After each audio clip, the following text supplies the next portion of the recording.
Alright everyone, welcome back to Slay the Spire. Where did we get up to? It has been a hot minute since we last played this. I think the last time we played as the Defect and tried to win with him, but it didn't work too well. But we have yet to play as our new fourth character, the Watcher. Now, admittedly, we got a win with the Silent, which was lucky because unlocking the Defect required a finishing playthrough of the Silent, even if you won or lost. And because we both won and finished a playthrough, we unlocked both the Defect and the Watcher. So, let's just jump right into it and see what we can do.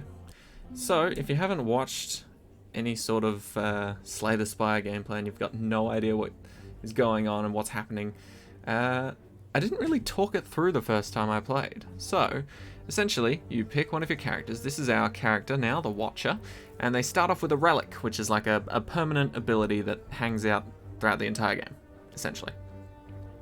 And so at the start of each combat, we add a miracle into our hands. So that doesn't explain everything, but I will try and teach along the way. So, we get to receive a blessing from this lovely looking whale guy. I don't remember his name, but he seems pretty chill. So we can either increase our max HP by 7 to make it 79. Oh, look, there you go. If you run out of HP, you die, if anyone was wondering. Or we can make it so that enemies in our next 3 combats have 1 HP. Now this is useful because there's a lovely little map here, and we can see and try and work our way to a path where one of these first 3 fights is going to be an elite boss, this guy. If you hover over the legend, it actually highlights everything for you, which is beautiful, and you can still scroll while on it, which is an amazing feature. So, looking at this, if we want an easy elite fight, because if you kill an elite, as it says there, you get a reward, and that is a relic. And those are the permanent things I was talking about. So, if we kill an elite, well, if we enter a fight and it has 1 HP, that's going to be a pretty easy win. So I'm thinking we just try and dodge as many of these regular fights as possible, which are these ones. So if we go here, up there, question mark, question mark, question mark, they do have a chance to be fights, but we've only fought once. So even if one of them is a fight, it's unlikely the other 2 will be, and then we'll go straight to the elite. So we're going to take enemies in the next 3 combats have 1 HP and see what we can do with that. Alright, so enemy, let's go. So these guys will have 1 HP. Ordinarily they'd have 11 and 28 on their own, but here you go. You've got 3 energy. This is the default. 3 energy every single round or turn that goes by, and you can spend that energy on these cards that you get in your deck. So these are all the cards in our deck. They will appear randomly or in no particular order. So we've got basic attacks, basic blocks.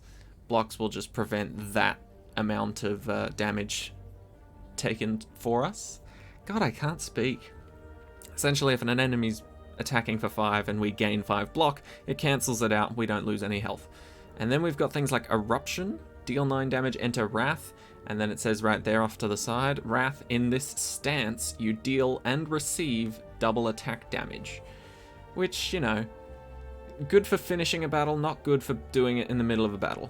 And then gain 8 block, enter Calm until okay, that's just block.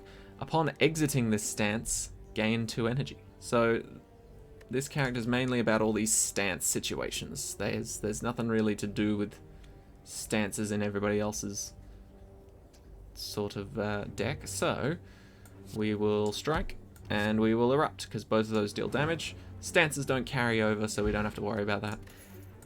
Alright, and then we get some gold and some new cards, and we learn along the way. That's pretty much the entire game. Takes a lot, but honestly, I didn't really explain anything too well the first time, and I don't think that's very fair to people that want to get into the game. But yeah, all the information you need is off to the side when you highlight a card. So strength adds additional damage to attacks, dexterity improves how much block you gain from cards, and energy is the thing you use to play cards. So gaining 3 strength, 3 dexterity, and gain 1 less energy at the start of each turn. That's not good. Also, powers effects that last throughout a fight. So if you play this once, it'll last you for the rest of that single fight, and so we'll be gaining less energy at the start of each turn for the rest of that fight, which is not good. I think we're just going to grab Worship, gain 5 mantra. When you get 10 mantra, you can enter Divinity, where you deal triple damage, gain 3 energy, and you can just sort of slaughter. So I'm hoping to make a Divinity deck, or something close to. Right, this is our lovely friend the Merchant. We can spend our hard-earned cash here to buy cards, relics, or potions. Or we can just choose to remove a card, which isn't always a bad option.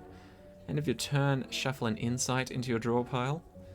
Insight has Retain, draw 2 cards, and Exhaust. That's not bad. Ooh, I wonder. I think we just sort of leave this for now. Oh, Finesse. Gain 2 block, draw 1 card. That really can never be bad. I think we will buy that one. Yeah, we'll take it. 0 cost, and you get to draw a card and block for 2. That seems pretty damn good for me. Alright, so these question marks can be random events as well, like this. You find a shimmering mass of light encompassing the center of a room. Its warm glow and enchanting patterns invite you in. Enter. Upgrade 2 random cards, but you lose 14 HP. So that's not permanent HP, that's not like your max HP, that's just, I take 14 damage. So we're gonna do it. We upgraded our new Finesse, and whatever that other card was. I hate that. It doesn't show you it forever. Or at least you can't, like, stop it. So essentially we got Eruption Plus and Finesse Plus. Cards can only be upgraded once unless it says otherwise. So now we gain 4 block and still draw 1 card, which is, you know, okay. And now Eruption Plus doesn't look like it's changed too much, but it's actually cheaper. It now costs 1 energy instead of 2, which is pretty damn good. As you walk through the light, you notice that the light is absorbed into you. It's scorching hot. However, the pain quickly recedes. You feel invigorated, as though you've received a well-deserved slap. I haven't actually read that one before. That's pretty funny. Alright. Among the stone and boulders, you notice an intricate large blue statue resembling a wing. You find gold spilling from its cracks. Maybe there's more inside. So we can either pray, remove a card from our deck and lose 7 HP, or leave, because this is locked. What would I want removed from my deck? I think our deck's pretty chill at the moment. I think we'll just leave. Statue makes you feel uneasy. You walk past and continue onwards. A lot of those events do have sort of like no downside if you just choose to leave, but some of them will have a downside. Ooh, as you walk into the room, you hear a gurgling and grinding of metals. Before you is a slime-like creature that ate too much scrap for its own good. From the center of the creature, you see glints of strange light. Perhaps something magical? It looks like you can get some treasure if you reach inside its opening. However, the acid and sharp objects may hurt. So this is where we start to gamble a little with our own life. So we lose 3 HP, 25% chance to find a relic. The good thing about this event is that if you do this, well, the good or bad thing about this event is that if you choose to do this, it'll give you the option to keep reaching inside, and the percentage chance to find a relic will go up, but obviously you'll lose more HP along the way, so let's try it. Ouch! All you find is corroded metal and bits of burning pain. However, you're still convinced there's a relic. So now lose 4 HP. Ouch! Oh. I've never had it gone on this long before. I guess I just got lucky before. Oh, shit. Okay, surely 55%. Really? Screw you, I'm getting that relic now. I'm committed. Fuck. We are so gonna die. Success. Oh, and we didn't even get a good relic. After rummaging through the metal and burning acid, you finally grab a hold of the relic and yank it out. You pull your way out of the ooze, damaged but rewarded. Our relic gave us 2 more potion slots. It didn't even give us potions, which kinda suck. But we get a free relic from here, because this guy is gonna be easy. All 1 HP. Oh yeah. And we got plenty of strikes to deal with everyone. So you die, and you die. Free win. That's why I'm here. We got the boot Whenever you would deal 4 damage or less unblocked attack, increase it to 5. That's pretty good. So any card that has a weak amount of damage is suddenly slightly stronger. I don't think we'll have to worry about that though. Ooh, Pressure Point. I do love Pressure Points. Pressure Points is an amazing card. I do hope we can make it work somehow with our deck. Right, is there any universe where we can get away with getting to another elite fight? No. We can't get to another elite fight without running this into the ground. So, I think we go for a rest. We'll take a fight. It'll be an easy fight. And then we'll get to rest up and grab a relic. I don't think we're ready for anything super crazy.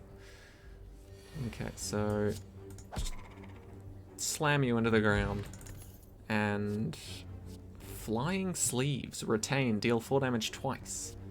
4 damage or less increases to 5. Okay, so that's 5 damage twice. Let's just grab that. All the retain cards are pretty handy too. Retain essentially just means instead of you discarding your hand at the end of your turn, it hangs around. That one card that says retain hangs around. So when we're at the resting sites, we can either upgrade a card in our deck of our choice, so we can look through all these, see what we want to upgrade. Potentially some of these two, one of these two. Maybe not that one, because it's already slightly stronger than it currently is. But what does the upgraded version look like? 11 mark. Okay. I think we'll just rest. Heal for 30% of our max health. And there we go. We're feeling much better after that stupid relic gambling trip. Alright, free chest. What do we get?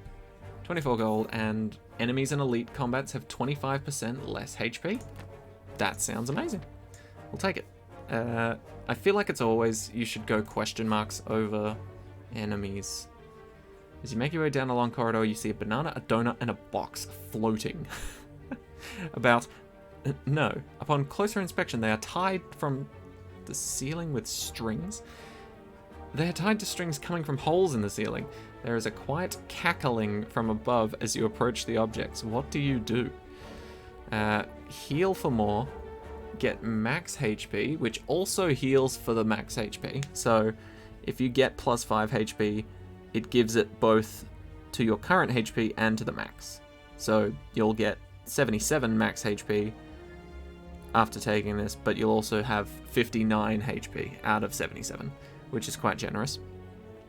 Because it's a slight bit of both, I guess. And then obtain a relic, but become cursed. So there are also curses in this game, and this one is called Regret. It is, I don't know if you guys can see that very well. It says unplayable at the end of your turn, lose HP equal to the number of cards in your hand, which isn't ideal. You can get rid of relics, but I don't think we want one in the first place for now, so we'll just max heal.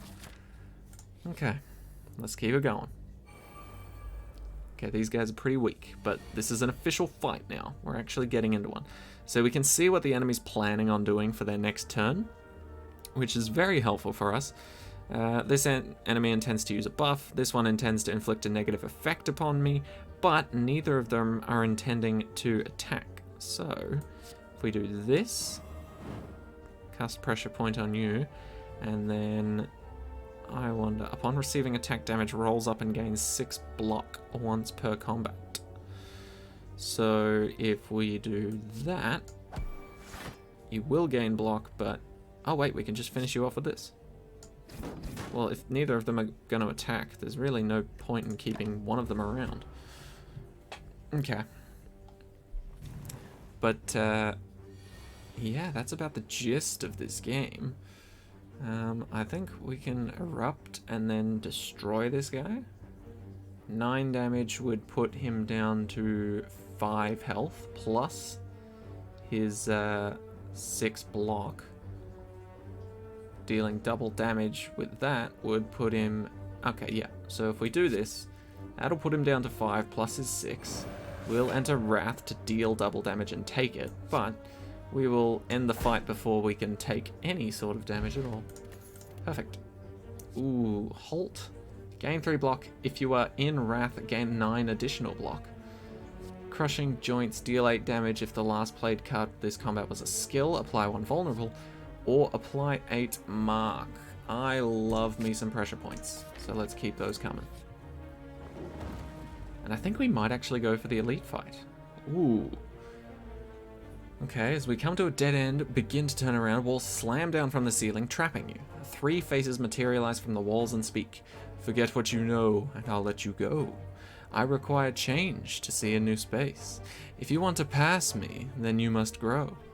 Do we forget, change, or grow? Upgrade a card, transform a card, which changes it into a random card of any rarity, or remove a card from our deck.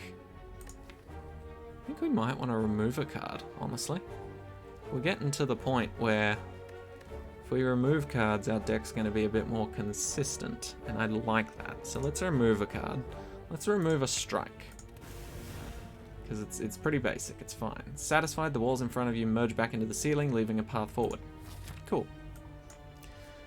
Let's take on a boss. Fingers crossed it's not the one I'm thinking. It isn't the one I'm thinking. Beautiful. Alright, so starts with 25% less HP. Thank you, Preserved Insect. We will... Ooh, how do we want to deal with this? Let's... I think we want to apply pressure, because pressure points are going to be my, hopefully, main source of damage. Okay, so he's just woken up, which kind of sucks, but it's fine. And then let's strike him twice. May as well, right? Otherwise, we'd literally just be sort of fumbling around, blocking no attack. Okay, now he's planning on attacking. This is where we got to start worrying. So... as I've been taught, blocking is all super important in this game. So for the mark stuff, essentially what happens is you apply 8 mark, and then they take damage equal to that mark, right? But the mark is permanent, and so if you add more mark, it'll be plus 16 damage, because it was 2 lots of 8. And so that just kind of cumulatively builds up. Let's finesse. There's no reason not to. And if we use Eruption, we deal 9, and then we deal 16. And then 12. 9 plus 16 plus 12. 28 plus 9, 37. Not going to be enough to kill, so we may as well not do that.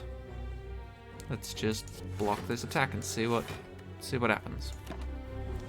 See where we go from there. Okay.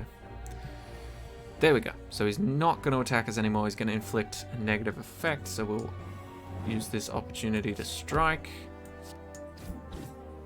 Beautiful. Oh, I forgot they dealt 5 damage. My bad.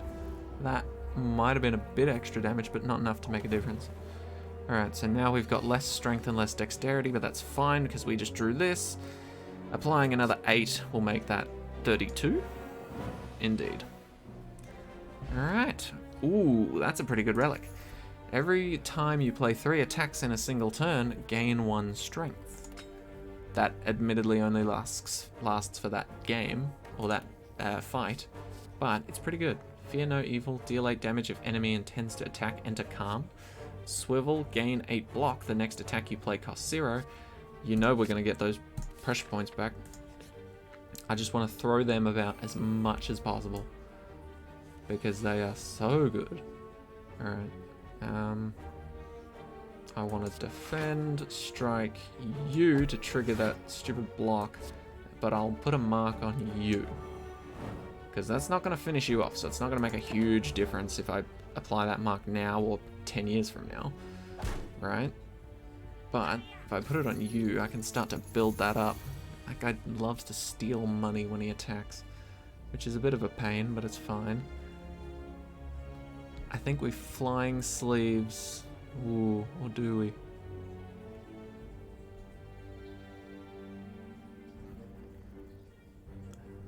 Flying Sleeves almost kills that guy, which is what I'm annoyed at, the word almost. So, we'll still do it, because I'm an idiot. And then we'll just block. And you know what, we'll block again.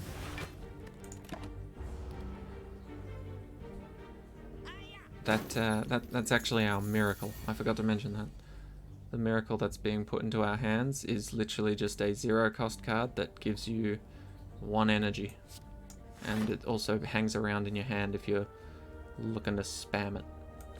Okay, so if we do this, 16 damage, and that, 24. See, this is why I love Pressure Point. So good. Scry 3. Look at the top 3 cards of your draw pile. You may discard any of them. Oh, cool. And gain 7 block. I'm not really a big fan of any of these. We'll skip them. Let's rest. Let's upgrade a card in our deck, because we've got a decent amount of HP. I think we'll live long enough. Wait, who's the boss? Okay, I have an idea of how good we'll do against that. I think we should upgrade one of our pressure points. There we go. Okay, let's try and take on this elite boss, mega, ultra boss. I don't know what to call it. And we didn't draw either of our upgraded pressure points. That's fine though, that's fine. We will apply both of them now, because they will stack up very quickly. And this guy shifts modes, so he's got an offensive and a defensive mode. And if he takes 6 more damage, he will change to defensive mode. So we could change him right now, but I think it's actually better if we wait a little. So let's hold off, because I think it's better to deal a crap ton of extra damage, because he deals a massive amount. So if we can potentially... Ooh. I wonder if it counts if he receives it through a shield or not, because that's gonna hurt.